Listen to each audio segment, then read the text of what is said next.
This is the Crowd Crux Crowdfunding Podcast with Sal Briggman, where we cover everything you need to know to launch a successful crowdfunding campaign. We speak with proven entrepreneurs who've raised money from the crowd and want to teach you how to do the same. Stay tuned because we're about to reveal how to launch your dream project. With your host, Sal Briggman. Before we get started with this podcast episode, I want to take a second to introduce you to my friends at Fulfillrite. If you need help shipping out your Kickstarter or Indiegogo perks or rewards, Fulfillrite is the absolute best company for you. I've been working with them for a while and I can vouch for their services. They make it dead simple and take all of the headache out of shipping out all of those boxes, all of those orders to your backers and your customers. If you want to check them out, go to fulfillrite.com at FULFILLRITE.com. What up, crowdfunders? Salvador Briggman here. Welcome back to the Crowdfunding Demystified podcast. I hope you've been enjoying some of my other episodes on this show. I have a lot of episodes where I go through pretty much every single asset or every single facet of running a campaign successfully and raising money on Kickstarter, Indiegogo, or other crowdfunding websites. My entire goal with this podcast is to bring on guests who have been there and done it. These people, whether they're running their own campaign or someone else's, they've successfully raised money on Kickstarter, and I tease out from them the strategies, the principles, and the tactics that you can use to raise far more money on Kickstarter with a crowdfunding campaign. So my whole goal with this show is to educate you a little bit, to introduce you to some of these principles so that you can go out there, you can apply them to your own campaign, and you can see success that way. The reason I started this show also was to sort of a little bit self-serving in that I knew that there were certain people out there that are quote unquote predisposed to success. If you have a big budget, if you have a lot of years of experience in business, but I really wondered myself, can anyone actually raise money on Kickstarter? Is this something that anyone can do? And you can see now, going into the archives of my podcast, the hundreds of episodes that I've done, I've had on pretty much every single variation of a person under the sun. I've had people on who are 25, 35, 45, 55, men and women, people from different genders, different areas, different locations, people with different interests. And the takeaway here is I have realized that literally anyone out there can successfully raise money on Kickstarter. You just need to follow a path, a proven path that works. You need to follow a path. You need to have a pre-launch strategy. You need to a certain degree, know what you're doing, and you need to learn from the best. You need to learn from these people who have already gotten the result that you want in life, that already have gotten the result in their business that you want. And today's episode was kind of like a reminder of that, because the team that raised money on Kickstarter today, not only did they raise over $500,000, not only did they raise $1.2 million on Indiegogo, but they did it at a very young age. These guys started their business at age 25, just out of college. At the first, you can sort of think they're whiz kids, they knew what they were doing. But very clearly, when you listen to this episode, you will see that these founders are beginners just like you. They didn't have everything figured out. They didn't have necessarily a massive marketing budget. They didn't know everything when it comes to logistics and planning and team building and all that kind of stuff. But they were able to figure it out as they went. But it almost didn't happen. Something happened that almost caused them to say, you know what, I'm not going to even bother with this whole business. Something that happened when they wanted to enter an accelerator, an incubator program. So they're going to share that story also with you here today. But in addition, guys, they share a lot of great information in terms of strategies, things that work for them, how they saw a surge in pledges, and really how they engineered their Kickstarter campaign for success, and why their first project still continues to deliver traffic and sales to their website today. So a lot of great information. Now, if you're someone out there in the audience who is currently running a campaign, unfortunately, I can't help you with what I'm about to mention. But if you are in the preparation stages, you're thinking of launching a campaign, or you're starting to get together the pieces of raising money. Maybe you have the video or the images. Maybe you don't even have any of that, and you're just kind of figuring out what kind of product you want to raise money with. This is the link that I want to share with you today. So if you are in the preparation phases, or you're sort of vaguely interested in crowdfunding, I urge you, go and check out this link at crowdcrux.com/ebook.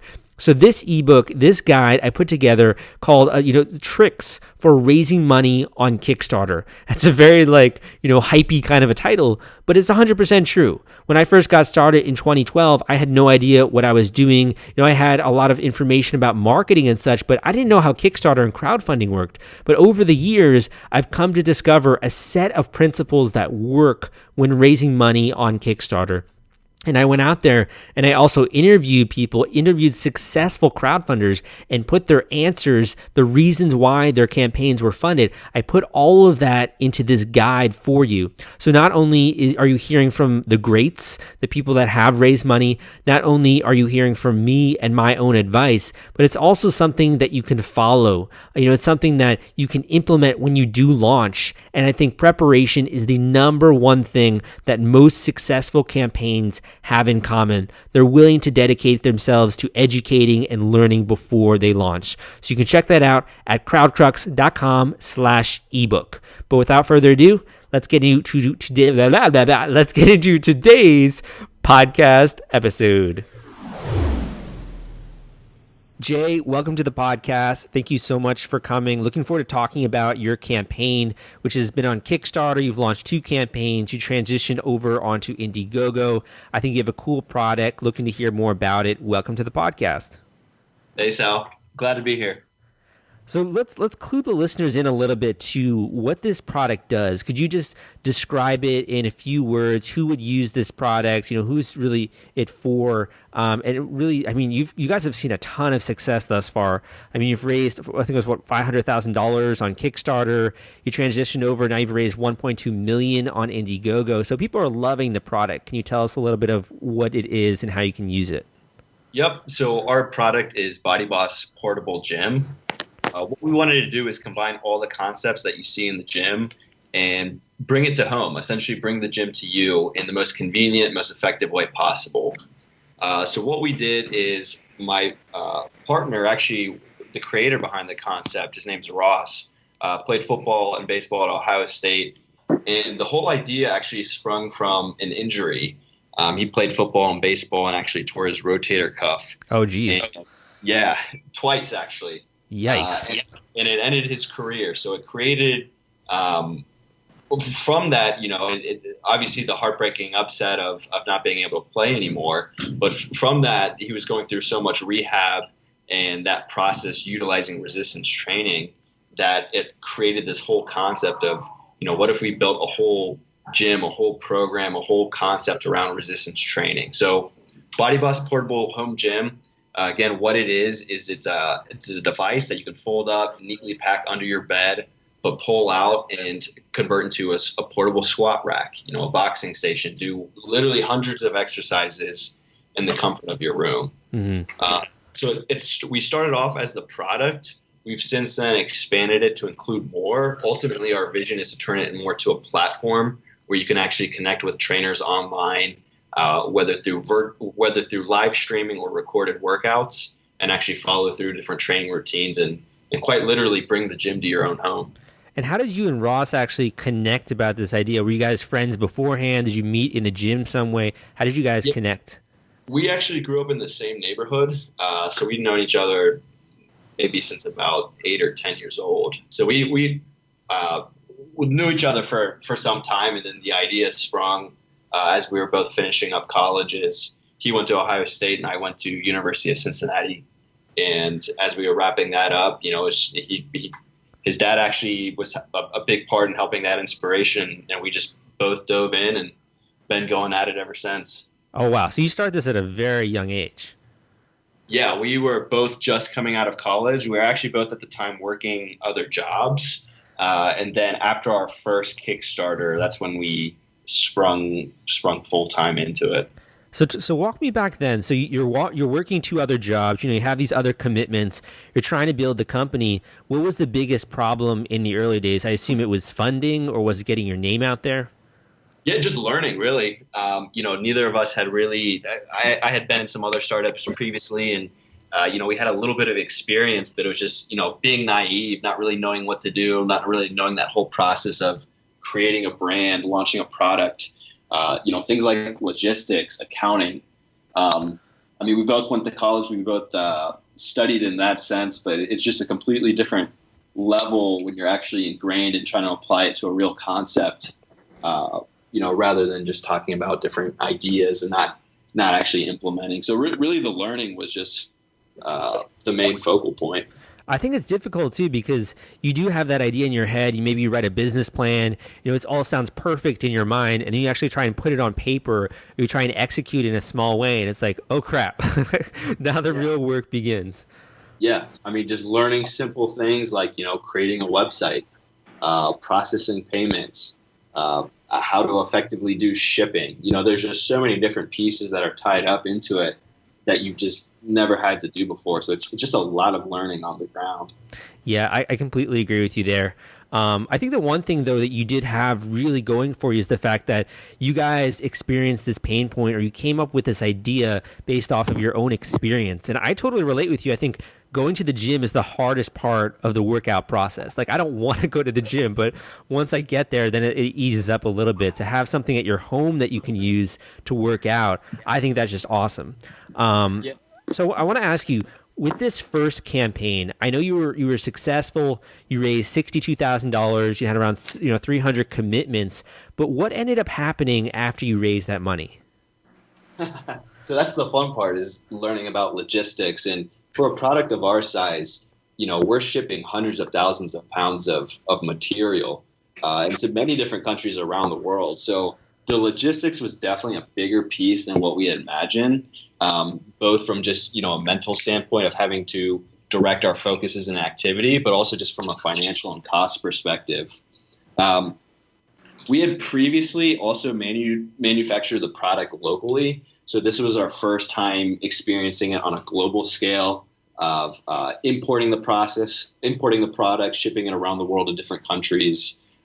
Really that whole supply chain process was just exactly that, a process. It was just, talking to a lot of different providers, getting quotes, learning about different codes that neither of us had ever worked with. You're really shotgunned an MBA of learning, just selling a product on a global scale very quickly.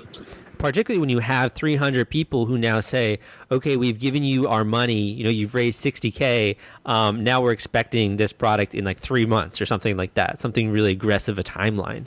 Oh, yeah. What kind of was happening there? Like, I know you guys sort of were having to go through some hurdles and try to, really make this thing happen. Were you communicating with your backers? How did you sort of smooth that process, and what did you learn from that? Oh, yeah. Customer service, that's another aspect where you just have to learn a lot about how to do effective communication. So what we did was we utilized Kickstarter's platform. We would do things like post an update or send out an email blast with where we're at, try to send pictures of the process, show them how manufacturing is coming along as it's getting palletized, as it's getting loaded up, as it's getting sent off. It's really just including the customer into the conversation every day since day one. And, they're an integral part of it. We really rely on them for both feedback, for their overall experience hearing about it. And it's not all easy. There's a lot of times you get upset people asking about deadlines, and a lot of it's just, learning to work with people, just being clear and communicate as much as possible. And you were able to meet all of the obligations, correct? Yep. And for one of the things we saw that was definitely a challenge is what's different, now we're working more so with distributors where we can have a contact who's specialized in importing product. But, we got a ton of orders in countries around the world that just isn't easy to ship to. And anytime you're getting returns or things like that, just really eats up your margins, can really eat into your profit quickly. So, we were doing a lot with learning on that front as well, seeing those problems. That's something that's not talked about very much in the community, the fact that you might only break even on one of these projects. And I think it's really scary and intimidating because you think you're going to raise the money, you're going to have a bunch of money then that are your profits, and you can really, build this business and have a bunch of cash in the bank. But a lot of these projects really just break even. So let me ask you this. What do you think the value was of the project if you guys only did manage to break even with the initial project? We probably weren't too far off from that. I think the value is just Kickstarter is such an awesome community. The people there are early adopters. They're the people who are looking out for what's on the forefront. Just a great group of people to have backing you and having their support and to learn from. Because, we get a ton of ideas and insight from our customers as well. So just talking to them, including them in the process, asking what they like, don't like, how could we make this better? The real value is just the quality of the user you get from Kickstarter. And even with breaking even, it's still such a huge discovery tool. We still to this day get hundreds of thousands of views and click-throughs from Kickstarter, just from these old links that are still active. So we actually still process sales that way. So it's really evergreen in that sense. You do it, and even from the campaign, if you just break even, you still have that evergreen, reoccurring visits and traffic that comes through that. That's the thing that I like to call the Kickstarter effect, where because you've launched a successful campaign, it's now still discoverable, and you learn all of this stuff from your customers, and then you can sort of roll all of those findings into BodyBoss 2.0. I know that this is your second project that you guys raised money for. This one did astoundingly well, over $500,000 raised. What was the difference between the second version and the first one? I think just maturity as a company and as just with my partner, Ross, just really knowing that process, having familiarity with it, having gone through it again. I mean, both times, I think what people may not realize is just how much pre-work goes on. Any successful campaign knows it's going to be successful before it's launched. The work is done beforehand, so you're literally click and go, and then orders are coming in. I mean, we spent multiple months, just on the story, the script, the video. It's just a whole process of planning, and it takes months of just really nailing all the details. So I think that's often underlooked. It's just how much goes into that process. So let me ask you a question. You talked about the work that goes into the campaign, the pre-launch there. What other work was going in terms of making sure, as you said, that this is going to be instantly funded or instantly get attention in the Kickstarter marketplace? Besides the great video and the images, what else were you guys doing? Yeah, so having previously launched the first Kickstarter, and we were online with some other e-commerce channels throughout that, we already had about 500 customers at that point. So really starting with our core and people who already enjoyed the concept and really like it, that's really been our audience and community since day one. So it's just continuously including the community, getting people excited, giving them teasers, previews of what we're working on, and just keeping them engaged. And was that all on Kickstarter, or was that via email, or how are you notifying people? Social media? Yeah, all of the above. Yeah. Email, social media. Very cool.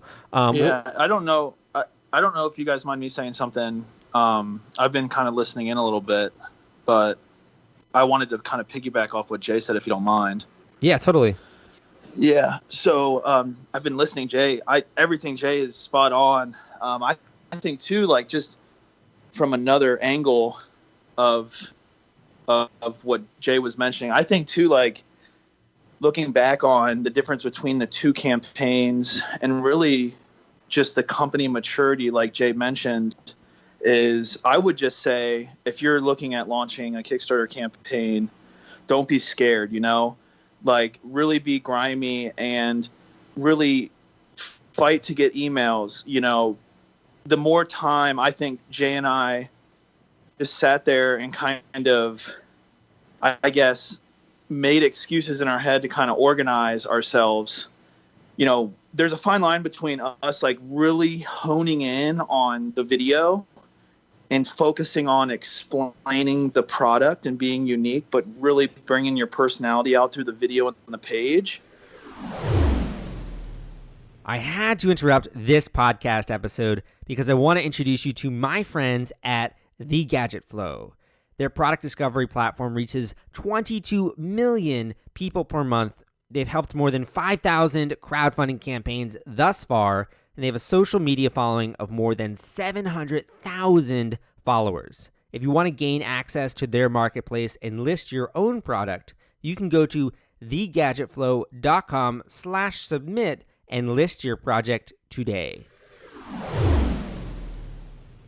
But then once you have that, we spend time outside of Kickstarter really trying to get those emails, whether you have to be on LinkedIn and send really nice messages or be on Facebook, go where people are and get that build up. And then once you get the first customer, 2 customers, like when you launch, I'm not sure if Kickstarter does this every single time. I'd have to research, but I know we were featured in the first day you get featured in the new projects category. So you really want to be different so that when you do capture your first 1 to 10 customers, spend the time to send them very personal messages in their inbox and really try to be unique and different and just be yourself. Like literally, I think Jay did an amazing job bringing people to the page. And then once they got there, I think the difference between the 2 campaigns is we thought we were bigger than we were, Like when we first launched, we thought, oh, we're going to, we have the best product in the world. We're going to, do $1 million. Yeah. It's not always going to be that way. I think that the difference is we didn't take the sales for granted. We tried to message and make it very, very, very, very personal, like very personal. And we truly believe now that if you service clients for the first, obviously the first time they see you, but also over the first 100 days, then we have we have not just we don't like calling them customers, we call them bosses.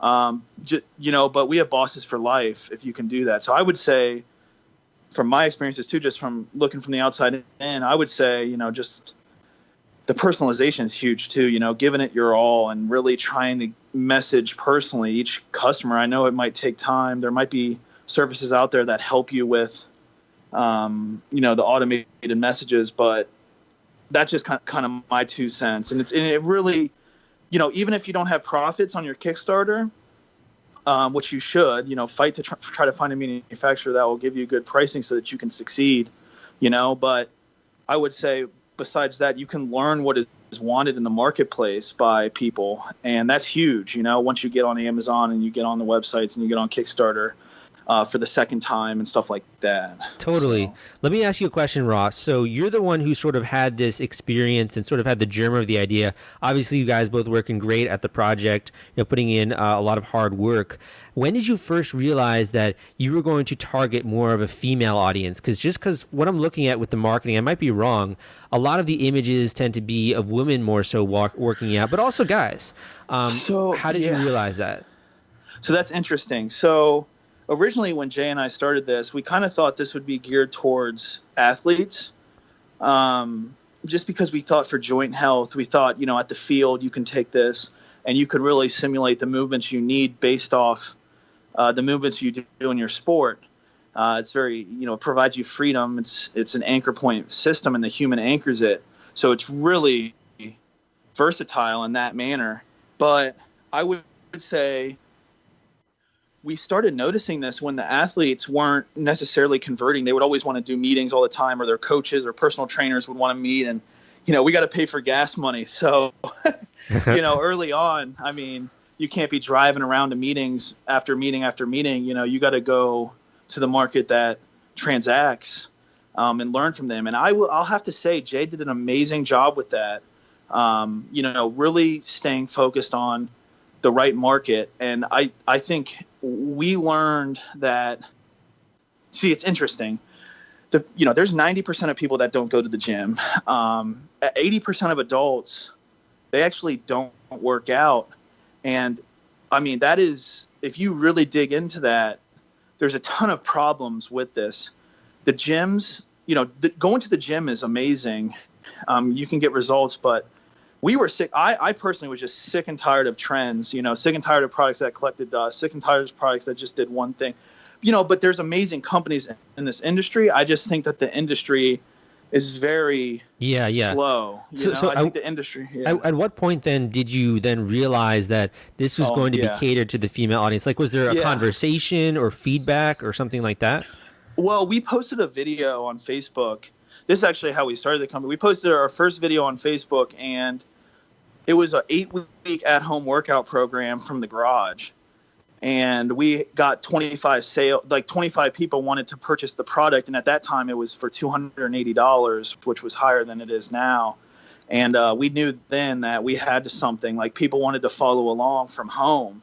And we started getting pictures, like we would provide them the product and people would send us pictures of like thumbs up, saying this is awesome. Like I feel good. And so we started realizing that this is for the person who wants to start working out, but also wants to consistently work out over time and is very, very busy. Interesting. So then we started realizing that women in the marketing came off a little bit less intimidating, whether you're a male or female. So we kind of just started doing it that way. Very cool. I think that realization, as you're going, you're sort of honing in and focusing on that group of customers that are really meant for the product, or the ones that have the biggest pain point here. But it's just so interesting to me because it seems like you had this experience, and perhaps you weren't the best, necessarily the best customer. Like you realized like you had this experience, but then all these other people had an even greater pain point than you did when it came to working out. Yeah, definitely. And I think too, like Jay will tell, the people that help us out within our company, and we'll make sure that people are using the product every single day, and that really has helped us, because sometimes if we don't use our product, then you kind of are guessing, and it's like for us, I felt like, if there's any other entrepreneurs out there, I would just say if you're we have a tribe of people now, like it's going to be bad if they use the product more than us, like we need to be experts of our product, and we got to be one step ahead of them to provide them, portable fitness forever. Yeah, so, exactly. I don't know, Jay, how you feel about that, but that's how I felt. Well, let me just ask a question here before Jay answers that. How did you guys break down the workload here? Ross, what were you sort of focused on? And Jay, what were you focused on? I know you guys obviously had some overlap, like you have to wear many hats, but in general, what was your sort of expertise there? Oh, yeah. I focus more on bringing people to the page, and then Ross focused more on converting them when they landed on it. So Ross was more involved with the video and the page storyline itself, while for the pre-campaigning, I was doing more stuff like lead generation, reaching out to people, getting some pre-sales and pre-interest. So that's like a rough way we broke it down, but there definitely was a lot of overlap between different things. And we I would say that's exactly right. And we would meet every single morning on an Excel sheet, and we really identified, okay, how can we make money? What type of people can we make money from? And it's not just about money, but that's how your campaign is going to be successful, So what defines our success? And then every day we would find one metric that we could do each day, and we would check in and report on those metrics. So that really kept us focused. I think we could know where. I think it's very true that, obviously on the one hand, you want to create a product that helps people. You have your own interests and passions, but at the same time, you have to look at this as a business. So what makes sense from you for a financial standpoint, from a marketing standpoint, all of that kind of stuff. I did want to ask you one question, Jay. So I would love to ask both of you. I was looking at your KickTrack statistics for the BodyBoss 2.0, and it seems like for you guys surpassed your goal, I think, within the first week, and then it sort of stagnated a little bit, and then we saw a massive upward trajectory for like the last 2 weeks or so, last 3 weeks. What was going through your head here once you sort of hit that plateau point, and you weren't really seeing that same jumps in growth? What was going through your mind there, and what were you doing to sort of combat that? So we actually upped our ad spend significantly after a certain point. That's really what took it to the next level. Is after we had this kind of proof of concept and this initial footing, once we had our initial firepower, we were able to just blow it through. So we actually started working with someone on the ad specifically to help us drive that. And that's what we saw really help drive it to just the next year. Did you guys not do any like Facebook ads or anything then before that point? No. Not really. And that was the incredible part of just, the amount of pre-campaigning we did is we essentially had it pre-funded. So as soon as we went live, we had these early contacts and getting people who were already pre-committed before the Kickstarter was even live. Because you can always share the page even before it's active and, gather interest and even collect orders that way. So we busted through that. That was like our first round. And then we put into second gear really with just upping our ad spend. So let me ask you, Ross, what was that conversation like between you guys? When you hit that point, it's like, okay, we did pretty well. We surpassed our goal. We still have a lot of time left. Like, what should we do? I would say, like, we were amazed the first day when, we launched our new campaign and we saw, like, the first day was just really big. And then as we surpassed our goal, I mean, we just started noticing that it was transacting a lot quicker than previously.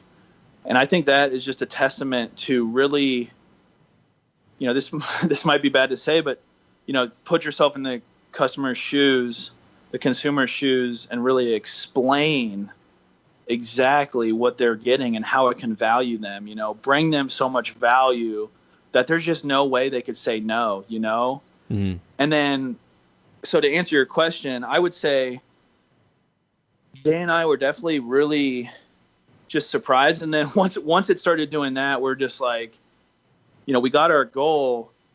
Now we really need to, we wanted to make it huge, I guess. Like, we really wanted to focus on really getting shares. And we felt like if we could, or at least this was my job because I was more of the back end type of stuff. But I felt like if there's a person that comes to our page, how can we service that one person so well? Not even just service, but like give them such a good experience that there's no way they can't tell their family members they live with, or there's no way they can tell their friends that they see every day. How can we service them so well without ad money that we can get them to refer a person to purchase our product, and then from there, how can we give them add-ons as well and, give them stretch goals? I think our stretch goals were really beneficial as we started to accelerate through our goal,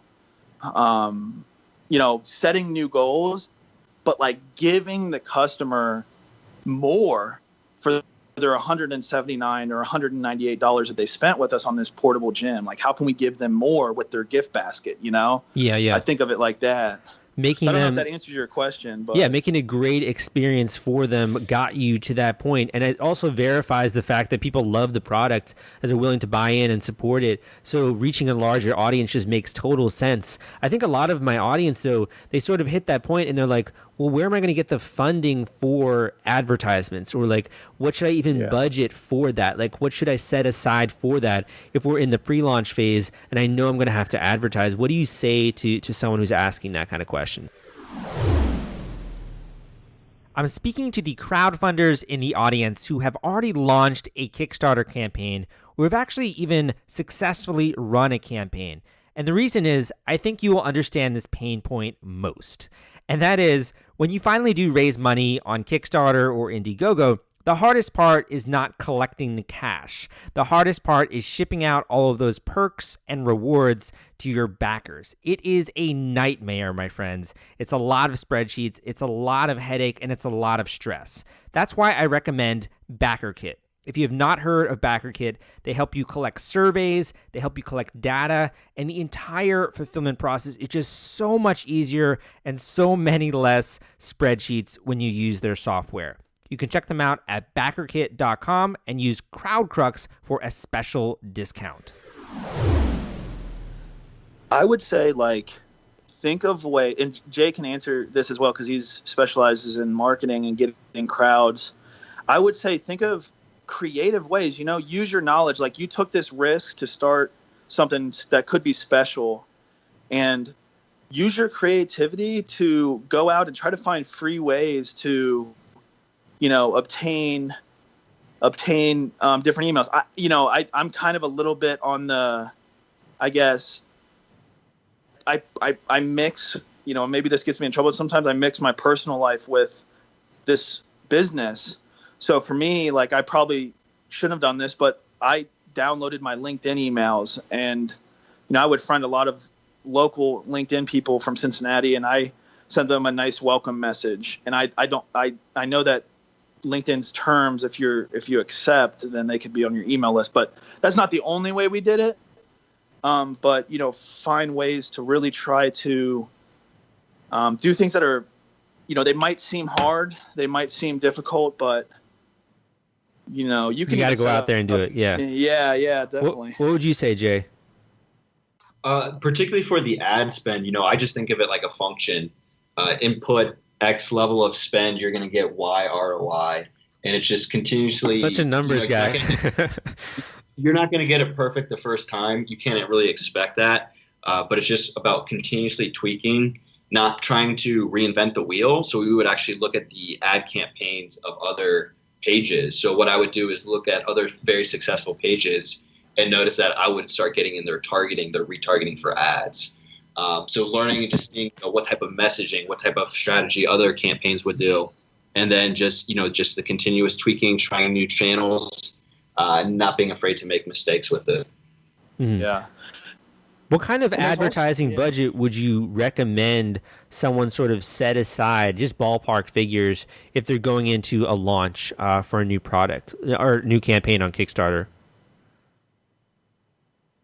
I don't think it's as simple as that. I think it varies a lot depending on what your product is, depending on what your audience, what the space looks like.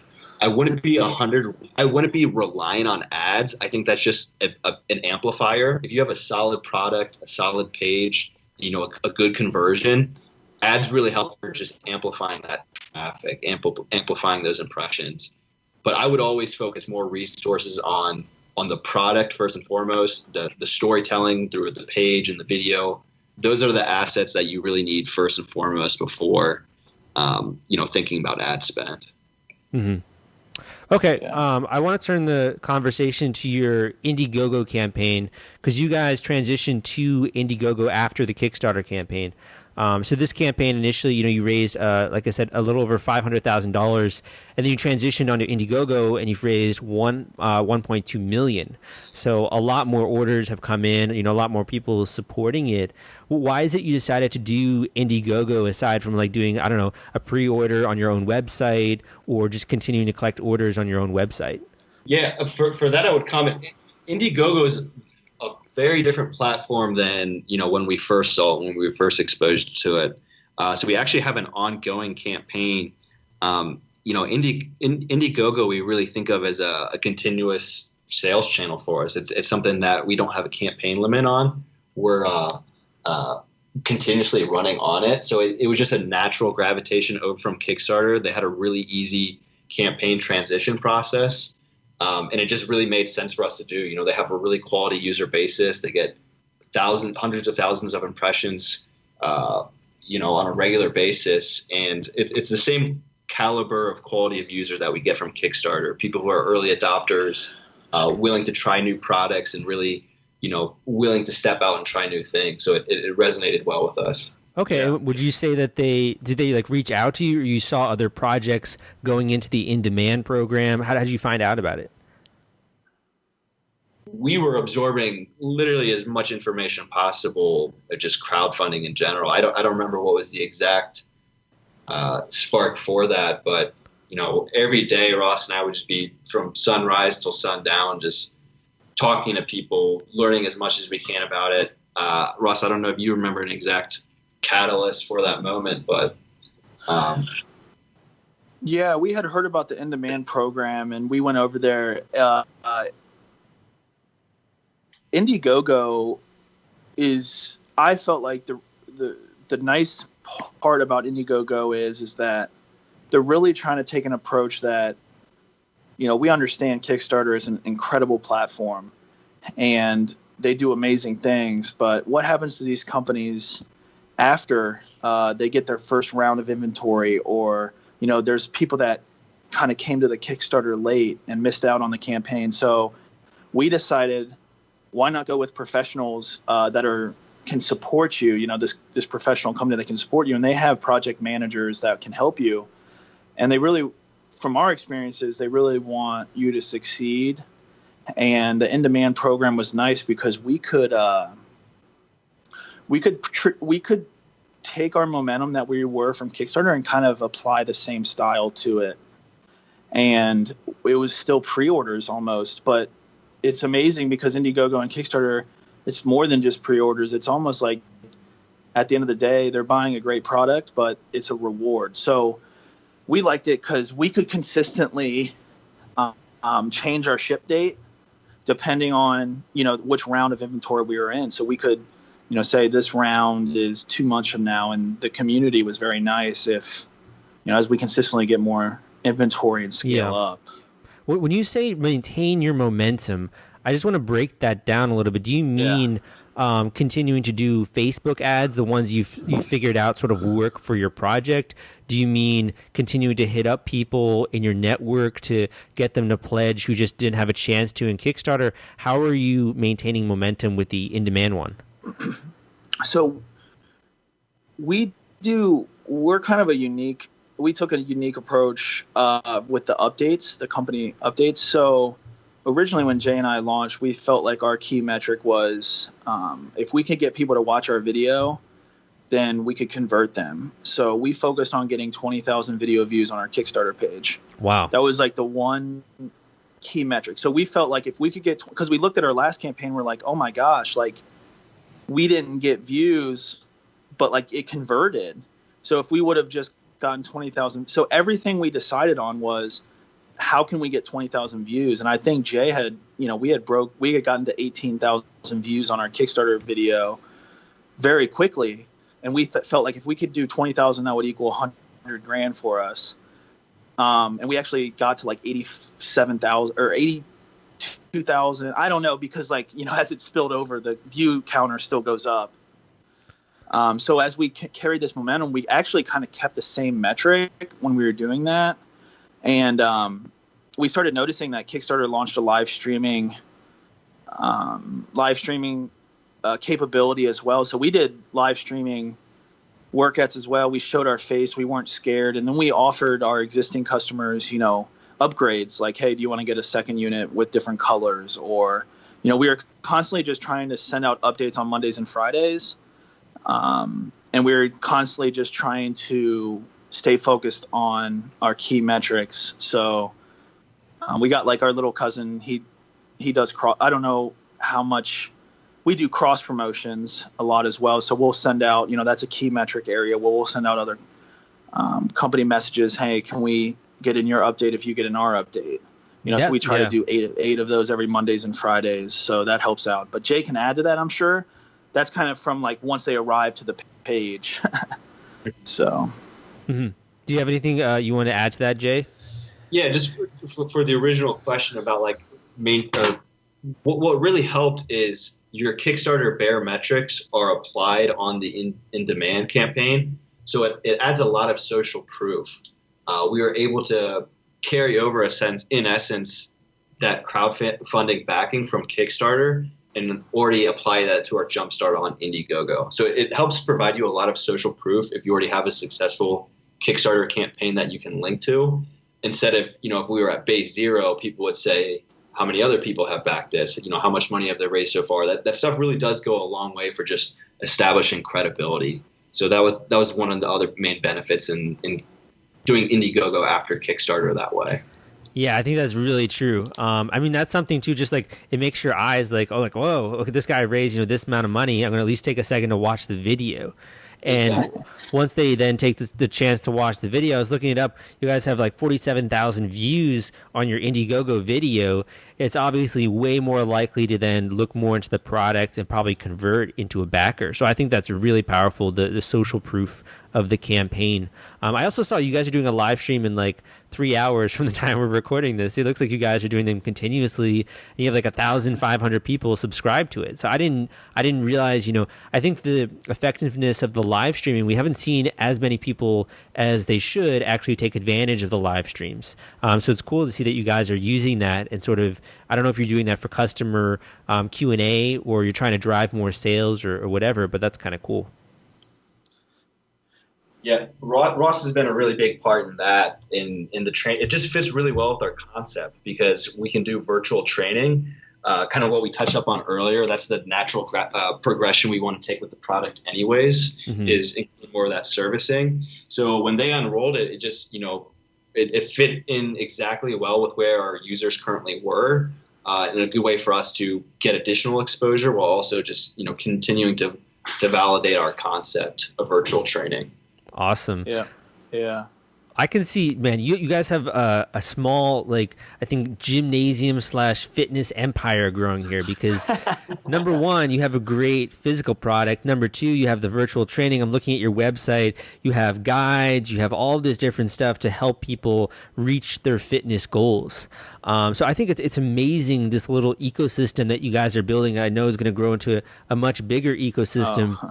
And particularly when you get like influencers involved and YouTubers, like all that kind of stuff, I can see a lot of stuff on the horizon for you guys. Do you have anything specifically you wanted to tell the listeners regarding new projects or new things that are coming out? I'm sure we both do. On my end, it's just persistence. It definitely, that's where we're at today. But, it's been some grueling years of just sleeping on couches, living well below your means, and just giving it your all every day.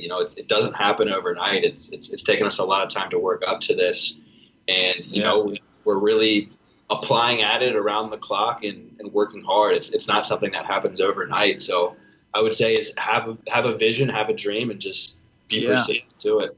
Yeah, definitely. I remember we launched our campaign 2.0 in July, I think 25th, maybe end of July. I can't remember exactly, but in June, we actually got denied by a local incubator. And, that if we were to have believed what he said to us, we wouldn't be here, because he said, you're not scalable. And it's funny because now that incubator asked us 3 weeks ago to come work out of their local offices just because they are trying to help our city with new companies, and grow the economy. Full circle, I actually made a Facebook post saying, during the campaign that I take things very personal, and it really, I just think now looking at it from this angle, you see that guy's no longer with the company, and he had a grudge during the time because, he was in a feud with, I guess, their partners and stuff like that. So he wanted to only have tech companies, but the other guys wanted to have product companies and stuff like that. So you never know when someone tells you no, and someone tells you you're stupid, or someone tells you that you shouldn't launch this. Don't believe them, because literally it's whatever you want to do and just do it. I think that if you just go out there and do it, the right idea will find you. Just keep doing it and don't listen, because most people I could see, just listen to those type of people. And it was hard not to hear those words and say, holy, maybe he's right. But at the end of the day, you're right. What's in your heart is right. So I don't know if that answers your question, but to me, it's just never believe people telling you no, because if we would have listened to him, we couldn't help out people in, 60 different countries, and we couldn't help out people who are over 400 pounds that are hiding in their house and they're very nervous and they don't even know where to start, and they ask us if there's a weight limit on our product, and actually it's an anchor point from the human. So the more the more you weigh, the better it is actually, so it's just do what's in your heart. If you have passion for it, then it will happen. It's just a matter of time, Totally. keep trying. I couldn't have said it better myself, and I do think it's very difficult to ignore the naysayers, particularly when someone is like quote unquote an expert. And I think what you have realized and what a lot of people realize over time is there are no experts. It's really your customers and what they want and what they respond to. And also these venture capitalists, they're trying to get you to build a very different company than maybe the type you want to build. So it's really not into your self-interest to listen to them. But thankfully, there are websites like Kickstarter now where you can connect with your customers.